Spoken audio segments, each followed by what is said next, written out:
dark, it's a long night. So, let me just make sure we're live. We are, okay. So we're welcoming Julie Clemente from Clemente Development to have the conversation that we've been having with some other potential candidates as owners' representatives for the Vantage Hill Board in contemplation for what we might take to the community for a vote of what we would do with the pool property. So I was asked what were the criteria used to select potential owners' representatives to be invited to talk to the board. I've sent this to the board, but with your permission, I'll read it aloud so that people know, and then it'll be on the website. This will come as no surprise to anyone. This is very similar to the criteria that I first wrote the board about in December or January of 2012 or 13. So the same criteria that we used in terms of characteristics for the 5 or 6 law firms that we talked to are looking for owners' representatives. I'm using virtually the same criteria. So looking for consulting development experience in land use, zoning, or real estate development with the following characteristics or experience. Has successfully represented owners, developers in doing this kind of a project, a redevelopment from current use to an expanded use, even better in Reston, has experience and contacts with the Fairfax County Commission, is intimately familiar with the profit profile of development, so who can successfully negotiate the best deal possible on our behalf, puts clients' interests first, is well respected in the real estate development community.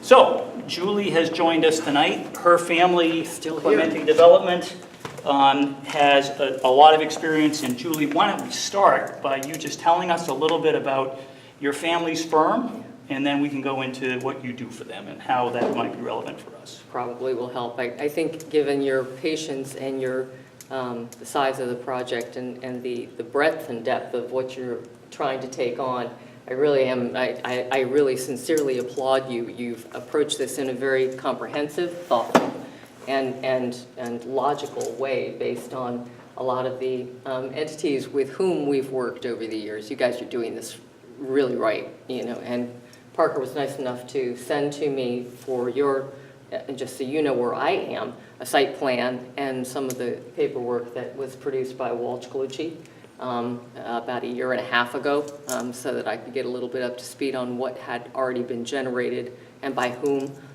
So I've got a little bit of a feel for what's been written. We don't have to reiterate that, so I don't waste your time.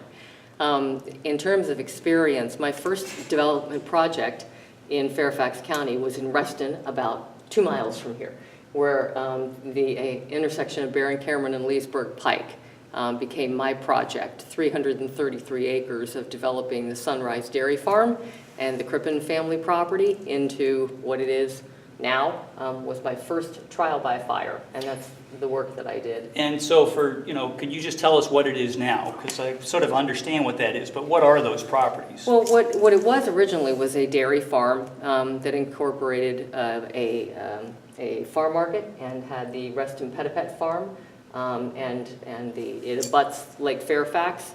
And it was all, though, rolling residential, I mean, it had no houses on it at the intersection of Barron Cameron and Leesburg Pike. And ultimately it became I had to rezone it. I had to take it through the BZA. I had to upzone it, rezone it, proffer with Fairfax County to preserve the Reston Pt1 farm and the farm market, find a buyer. This was 1990, which, as some of you may remember, was during the real estate crisis when there wasn't a buyer in the country that could take out that kind of quantity of land at that kind of price. The property had debt against it, and the banks failed, so the property ended up in the hands of the FDIC. So I found myself flying out to Rosemont, Illinois, to meet with the FDIC to find a buyer, and then ultimately negotiated with Toll Brothers to buy the parcel in pieces, and first after going through the rezoning process and negotiating with Fairfax County to allow me to release the project in pieces, in segments and stages, preserving the pet farm in perpetuity, preserving the Reston Farm Market in perpetuity unless it ceased operating for 12 months consecutively, at which point it would become open, privately open space owned by that community association over there, you know, in that particular section of the development. So that was my first project. Coming That's why that farm market is still there. That is why. And as long as it continues to operate uninterrupted for 12 months and sell farm market products, which were very, very narrowly delineated as to what they could sell and what constituted a farm market product, they could, you know, that property could continue to be leased to third parties as an income stream for that community, for that development, that part of the Crippen development, of the Toll Brothers development. So that was the first thing that I did. And all of my subsequent work in redevelopment, in consolidations throughout Fairfax County, in assemblies. I've done assemblies, I've done repositionings of properties that have gone from underutilization to try to maximize their FAR.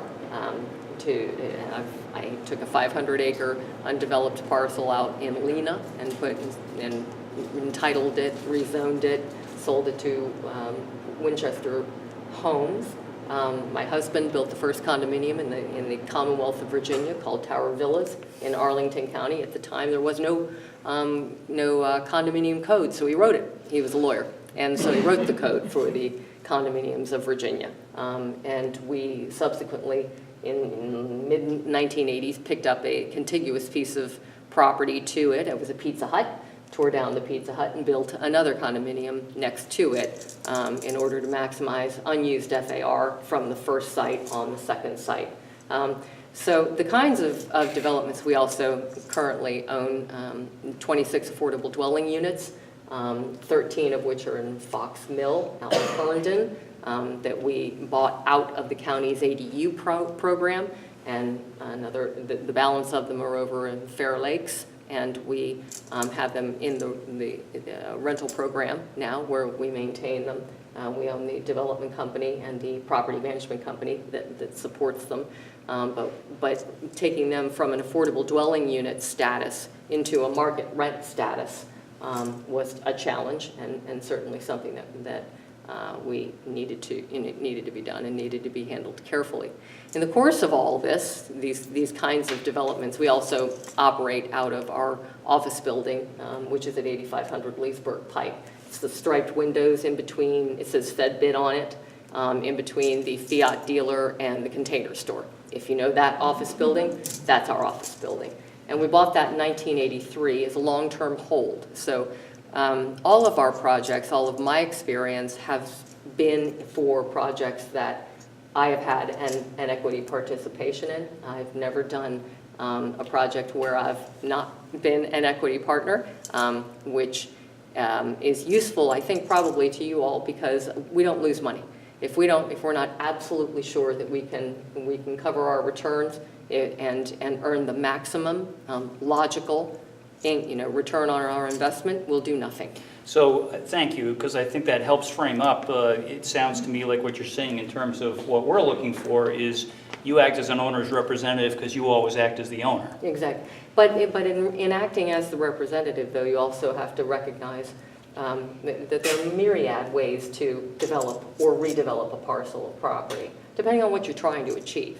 And we don't sell. Our philosophy has always been that the seller is always wrong, because ultimately land in Fairfax County continues to escalate in value.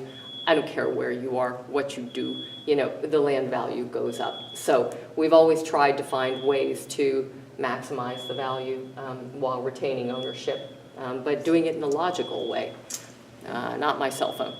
Yeah, so that's something in the building. But again, it's because we've always had a dog in the fight. We've always had, we always have skin in the game. That makes a big difference to us. Great. So just if I can just, I think you've covered some of this, but let's just drill for a minute on some things. Tell us a little bit about working with the Fairfax County Commission, the Reston zoning folks, sort of just, particularly if you have something in the last, 5 or 10 years that's more current than what you did in 1990, because a lot of things have changed with the growth of the county. So can you tell us a little bit more about some of that? The county changes by the day. Currently, I'm appointed by Sharon Bulova, who's the chairman of the Fairfax County Board of Supervisors, to be a special coordinator for workforce development potential. I'm also appointed by her to be on the Celebrate Fairfax board.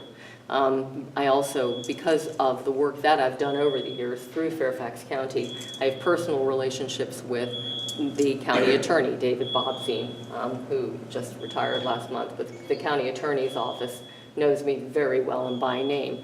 Penny Gross, Kathy Hudgens. I worked with Bob Dix, who was her predecessor. As you pointed out, things have changed. But Kathy Hudgens knows me very well. I was given the honor of being awarded Lady Fairfax a few years back for the work that I did to raise some money for the first playground in the Commonwealth of Virginia and Fairfax County for children with and without special needs to be able to play side by side. Little did I know, with 9 kids, that they don't exist, that playgrounds aren't equally accessible to all kids. And the Park Authority needed $1 million. They needed it raised, and the county came to me because I've lived here as long as Methuselah, and lived here since 1969. I was raised in Fairfax County's public schools, and so were my children. And so I'm a known quantity. They know me by name. I talk to Linda Smith because she has the area where our office building is. Sharon Bulova, Penny Gross. You know, the majority of the board I see or talk to on a probably weekly basis. They're intimately familiar with who I am, and they're intimately familiar with our family's experience, caution, very controlled, very careful development philosophy, and I think appreciative of the fact that we do whatever we can do, you know, to support the image and the development, the continuity of the county. And anything that you've had sort of recently in the last 5 or 10 years that you've taken through development in Fairfax County? Right now, we're working on consolidating that building that I talked about in Fairfax County, right on Leesburg Pike. We're working on a large consolidation because of the arrival of the metro. You know, we're right at Spring Hill West. So we're consolidating and working with our neighbors to consolidate different parcels to put that together and maximize its highest and best use. Before that, in the Skyline property was about 5 years ago, and we put that together, 13 different parcels across the street from Skyline on South George Mason Drive, and then ultimately sold it, entitled it, purchased all the individual parcels, and that was in Penny Gross's district, and then ultimately sold the entitled property to Avalon Bay. Okay, great. I think you've done a good job of sort of establishing your credentials. So why don't we talk a few minutes about our situation? So as you know from the Walsh-Colucci report, we've got this pool that has been defunct for years. It's expensive to do anything to it, which the community has been loath to do. And so we're exploring, what do we do with this? And as you know, based on the zoning and the density and so on and so forth, you know, we conceivably could put up 139 condo units in our entire parcel. Now, you know, the pool property is the part that we're talking about. You've got the boundary map that includes the parking that runs along there, but you also saw the list of criteria that says if a developer wants to talk about our parking, they have to replace all of our existing parking. We can't lose one spot. But it's something that the board, you know, said we would consider ideas that included this, because obviously it's bigger than just the pool piece itself. Yeah. So, you know, I think you've got a handle based on our conversation and based on what you've seen in the documentation. You know, share some thoughts with us. If you lived in our community, or if this was your property, what do you think? We have a pool at our ADUs, the ones out in Fox Mill that I made mention of earlier, that wasn't being used, and we went through this analysis about 3 years ago. Do we ditch the pool? Do we fill in the pool and just, you know, shut it down and turn it into additional parking spaces? Or do we preserve it, you know, and enhance it and spend the money on it for the community? coming out of an ADU environment, you know, the residents of the ADU environment were one type of demographic with a certain number of kids. When you're putting it into the open market, you lose kids. You get more adults, you know, you get more two adults that are living together and sharing, and you get a lot less kids. So that factored into our decision making. And I think you guys are going through the same analysis with a 50-year-old project, which is very judicious. You know, you've got buildings that are in need of repair, obviously, you know, and Walsh Colucci, Andrew Painter and I are, in fact, are pretty good friends.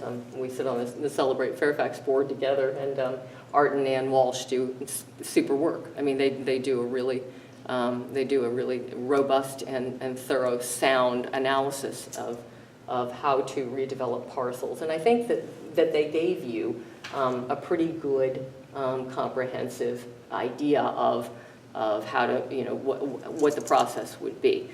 You know, in my experience, a couple of things jump to the top of the list. Number one, the first thing I would do would be go talk to Kathy Hudgens, because Kathy Hudgens is passionate about, you know, SROs and passionate about. Can you please, because there are people who don't live in the real estate world. Single room only, you know, occupancies. The affordable dwelling unit component that was referenced in the Walsh Colucci report is going to be very important to her and Frank Delafay, her planner. Each supervisor has a planner with whom they work and act in concordance in order to affect the supervisor's desires. And Kathy is going to have an opinion about what to do with that property. So I think approaching her and Frank Delafay and finding out what their thoughts are on this proposal to redevelop it, it really needs to be front and center. That's something I'd do quickly. So I'm gonna take the other side of that coin for a minute, and I'm gonna talk a little bit about what we learned from Brian Winterhalter at Cooley when we had a conversation with him. And Brian's opinion is that as long as you were working within the parameters, there is no reason why you can't get what you want done. And if we have to litigate with Fairfax County to make that happen, we will. And then he mentioned a couple of properties that he's done that successfully, that their firm has done that successfully for. So one of the things, you know, I know that Marcia's met with Kathy. I have that right. I'm not dissuading it, but one of the things that I've been careful to advise the board of is don't go to Fairfax County and have Fairfax County tell you what they want, because that may pollute your ability to do a plan. Because if they say, well, we don't want more than 12 single-family houses and you can put up 40 condominiums, if you show up with a plan that has 40 condominiums, they're going to say, well, why did you come here with 40 condominiums? We told you 12 houses. Yeah. And we have one chance to do this. No question. We have 139 development rights for 139 units. We can't put 139 units on the parcel. But if we don't do this right, two things don't happen. One, we don't maximize the proceeds for the community, and we lose forever the opportunity to do that. And the second is, if we don't do it right, the community isn't going to vote on it, as we talked about on the phone. Right. So, you know, yeah, transparency and ideas and so on and so forth, but I'm thinking that that's much further down the line when we have a much better handle, or maybe not further down the line, that's make it sound like it's in forever. But, you know, we probably should have a pretty good idea of what we think we want as part of that conversation with them, instead of just showing up and saying, well, what do you think? No question, and you're absolutely right. I wasn't promoting a what do you think. And to your point, before you go see anybody, I would definitely, one of the first things that I've always done is gone and gotten a very up-to-date appraisal on the parcel itself. You know, and I know you met with Bill Lauer. Bill Lauer is, you know, a very good real estate person in this market. Bill Harvey has Harvey and Associates. He's an he's a real estate appraiser over in Great Falls, who's as good as they come in Fairfax County. He's been here forever, and he knows what can be designed and what will fit and what will be consistent with your project, how big it can be. He also knows the players. So my first call would be to Bill Harvey.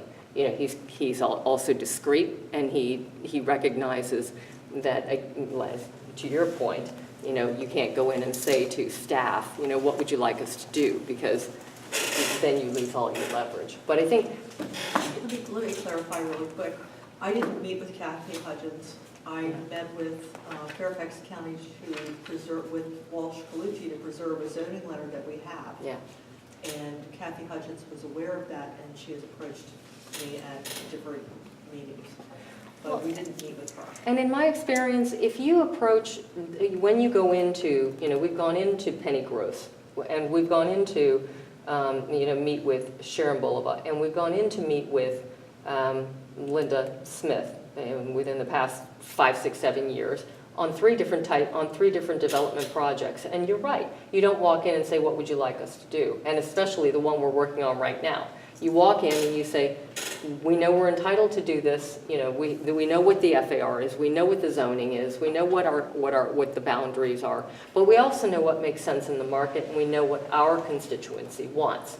And this is a reasonable balance. And that's what you want to go in with, is a reasonable balance. And I think that led to the question. I'm sorry. Well, and part of that for us is that we're thinking that that's a conversation the developer is going to have, or the lawyer for the developer is going to have, and so on and so forth. Right. So, you know, again, we're not thinking that that's the number one thing we do, but I interrupted you. You had a list of things, and you started with that one. What else is on your list? I just, again, I'm used to wearing all the hats. So right. what I'm doing is giving you, you know, all the different perspectives. But I agree with you in terms of order. I'm not disagreeing with any of the sequencing that you're suggesting. The only other point that jumped to the top of my list when you asked what I saw, what I thought about when I read the documents that I saw, is there seems to be a little bit of disparity, maximizing the income value, maximizing, you know, the value potential of that property seems to be an overarching goal of the majority of the people who responded to Walsh Colucci's solicitations and your solicitations as well. You know, the use of the proceeds, you know, whether $30,000 a unit for a raw unit is still a valid number or not, notwithstanding, I think the use of the proceeds really needs to be understood within the community. Yes, and I didn't send you that document, but it's one of the things that the board is working on. Yeah. And the way that, because we were originally built as an apartment complex, nothing was single metered and then converted to condos. So the biggest expense that we have as an association, and the biggest contribution that we make in our monthly association fees is towards paying the utilities, which are paid in common. Yeah. Well, we have 1968 or 65 or 69 or whatever it is, single pane aluminum framed windows that are sieves when it comes to retaining cool air in the summer and retaining heat in the winter. So we have a long list of things that the board is working on, because when we go to the community, we want to say to the community, here's what we think we are going to earn if you vote for this, and here's how we're going to use the money. Because if you don't have that kind of complete circle, what will happen is you're going to get 2 or 3, and this was what I was getting around to with Kathy Hudgens and the board, you're going to get 2 or 3 really disgruntled people who are in buildings 25 or 27 potentially, you know, or somebody else who comes out of the woodwork and says, absolutely not, and goes and makes a stink, and gets to the public hearing or gets in front of Kathy Hudgens and will stop this thing in its tracks. So you really want to have as much conversation, as much continuity, as much buy-in from your community as humanly possible. And you can do that when you're armed with how much money you're dealing with, you know, how it's going to be used, and get everybody more or less to agree. You know, going back to my playground analogy, everybody gets along or we don't get a playground. You know, so it makes good sense. And I think that even those that are at this point on the fence a little bit about this thing, or seem to, from what I read, you know, from a year and a half ago, that were a little, you know, had other ideas about the use of proceeds, I think, you know, could be brought around to a uniform thumbs up. And if you go to Kathy Hudgens or the Board of Supervisors or the BZA or the PRC in Reston, Fairfax County, anywhere else, with a group that is uniformly thumbs up, they're not going to turn you down. Right. So let's talk about value for a little bit. You know, did you go and see the parcel by any chance? Yeah. So what do you think we could put there? Well, I think what's been discussed is. I mean, if you were looking at it for your own company's development, how many units would you think you'd try to put there? Yeah, I don't know until you know what you're dealing with parking, and if you're going to underground the parking, if you're going to, in order to. We'll assume preserve that. Yeah, certainly 139 sounds like a pretty big number. Yep. Big ugly square box. Given you starting out with 152, I think, what you want to On do. 14 acres, 139 on 1.5 doesn't gonna, yeah. Well, the other thing is that you have to remember is whatever you build there is going to affect your property values. So your residual, your property values are going to change as a result of what you put there. So, if you put in something that's pretty consistent, but yet the 2015 version of what was built here 50 years ago, to me that makes sense. You have entrance issues to take into account that you want to preserve. You've got tree lines that you want to preserve. You've got parking that you have to preserve. I don't know how scarce, because I was driving around during the day and everybody's at work. I don't know how difficult parking is at nighttime or on the weekends, but it's actually a really weird problem because the key parking problems are at the far end of the development, away from the pool. so those won't be So antagonized. those are almost overflow spots, but they occasionally get close to full. Well, Right, so that's part of the dichotomy of the parking problem. It's Thinking- almost like if you could build an underground garage at the other end of the parking lot for us, Yeah. that would have huge value, and then you could build up that, right? Well, you just put that out there for the community, not me. So, the point is, you want to make sure you don't antagonize existing problems, but you want to enhance the entrance. You want to make sure that you've got a community that looks like 2015. You've got money coming in the door. Reducing the condominium fees makes infinite good sense. Bringing the properties up to par, replacing the windows. We had to do that at Tower Villas not too long ago, dealing with roofing issues, cabling issues. Yes, ma'am? Oh, well, I just wanted to, he brought up the windows, but this one came up with what I thought was an extraordinary idea on what to do with the proceeds, so to speak. And that was to strike a deal with whoever is the developer of using their contractors to come through all of our old buildings and rewire and redo the plumbing. No question. And put that against the profit that would have come in cash. Absolutely. And so I think, it's like a win-win for. You want to make all the units, pari passu. You want to bring all of the units up, not just the new units. Right.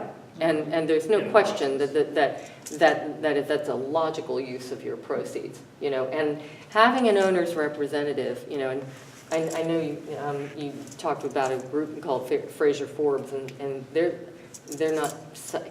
I don't know if you're looking for a broker. I don't know what you're looking for. I don't act as a broker because I don't think we necessarily know what we're looking for. Yeah, But we think we'll see it when we know. When Well, we see it, we'll know it, right? And I think, what I did when I developed Crippen's Corner is I had working for me, a development agent, a person, one person to whom I knew, I could go to, who had this experience to be able to make sure that the existing, the landfill, the farm market was protected, all of the interests for all of the entities on the community were respected and everything was maximized. Everybody's values were maximized.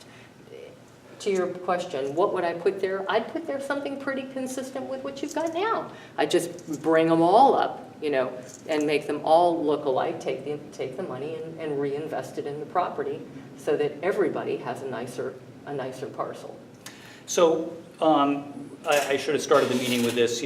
I had sketched in that we would have our Q&A for about 30 minutes and then 15 minutes for questions from the board and the community. And then in our previous meetings, we had decided that we'd have 15 minutes as a group after the presenter is left to do a debrief and conversation. So we're sort of getting to that 30-minute limit. It's not cast in stone.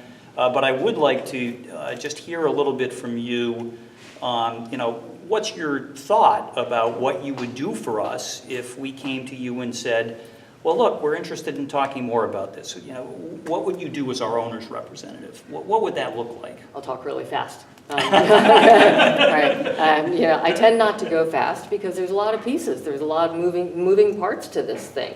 as you know, as you can tell. I honestly, as you can tell, I've always done this for myself, and I would do for you what I've always done for myself, which is to, create a list of priorities, things to be done, and act as your representative getting these thresholds, achieved. I would attend meetings, I would, order appraisals. I don't know whether that site needs a phase 1 or a phase 2, depending on what it used to be, before it was a bathhouse. And a pool, but, and making sure that all the boxes get checked off on your behalf. So one of the things that you saw in the criteria is that we don't want to spend any of our own money on this. So, Effectively, we can't. Well, Yeah. sure. It's almost impossible for us. Yeah. If we need to spend any significant cash up front, Yeah. we have to get approved from 66% of our members. I understand. Okay, that's a nightmare. Yeah, I saw It'll you just stop this project dead in its tracks. amending condo documents isn't any fun at all.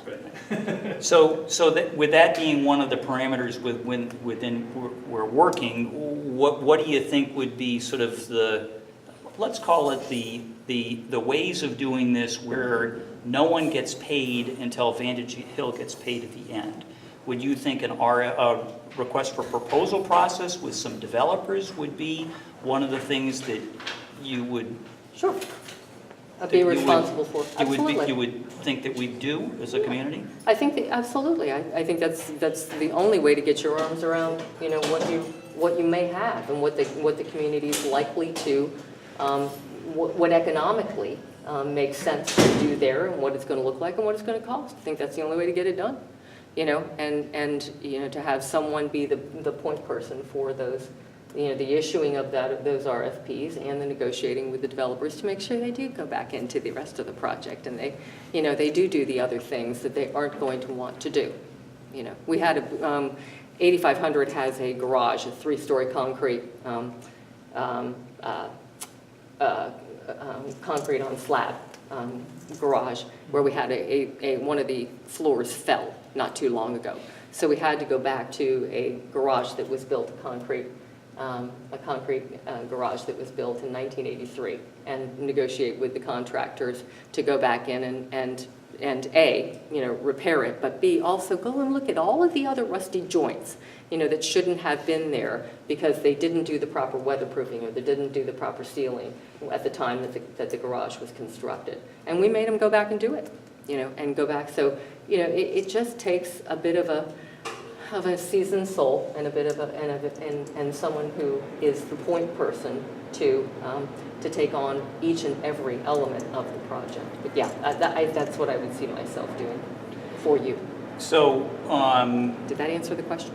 yeah, and I think that we're interested in hearing a little bit more about, sort of what some of those elements would be. So, for example, if you were going to do an RFP process, what would that look like? I mean, your family is a development company, and who else how would you go about doing it?